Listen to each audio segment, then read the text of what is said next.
খুলনা থেকে রাজশাহীগামী একটি ট্রেনের অপরূপ সুন্দর দৃশ্য আপনাদের মাঝে তুলে ধরেছি। আমি একটি বহুতল ছাদ থেকে দৃশ্য তুলেছি। সবুজের ফাঁকে ট্রেনটি চলে যাচ্ছে, দেখতে অনেক সুন্দর, আঁকাবাঁকাভাবে খুব ভালো লাগছে। এটাই হচ্ছে কন্টেন্ট ক্রিয়েটর, সুন্দর কিছু পেলে সেটা ভিডিও করবে এবং আপনাদের মাঝে তুলে ধরবে। আমি ছোট্ট করে এই সুন্দর দৃশ্যটি আপনাদের মাঝে তুলে ধরার চেষ্টা করেছি। খুব সুন্দর আঁকাবাঁকাভাবে ট্রেনটি চলে যাচ্ছে তার গন্তব্যে। দেখুন, দেখতে আসলে অনেক ভালো লাগছে, তাই আমি ছবিটি ধারণ করেছি আপনাদের জন্য। ট্রেনের এই যাওয়াটা এবং আশেপাশের পরিবেশটা অনেক সুন্দর, দেখতে অনেক সুন্দর লাগছে। খুব সুন্দর করে সাপের মতো বাঁকিয়ে বাঁকিয়ে ট্রেনটি তার নির্দিষ্ট গন্তব্যের উদ্দেশ্যে আস্তে আস্তে আস্তে আস্তে রওনা দিয়েছে।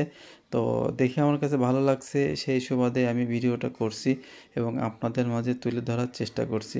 অবশ্যই আপনাদের ভালো লাগবে।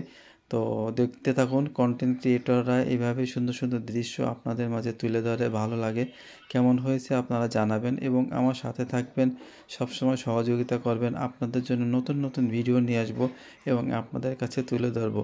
আশা করি ভিডিওটা অনেক সুন্দর লাগছে। ট্রেনের এই যাওয়ার দৃশ্যটা, পরিবেশটা অনেক সুন্দর, চারিদিকে সবুজ এবং দেখার মতন বিধায় আমি আপনাদের কাছে তুলে ধরেছি। আসলে একটি ভালো লাগার মতো পরিবেশ, সুন্দর একটি পরিবেশের দৃশ্যটা আমি ধারণ করেছি। সবাই ভালো থাকবেন, সুস্থ থাকবেন, আপনাদের সুস্থতা কামনা করি।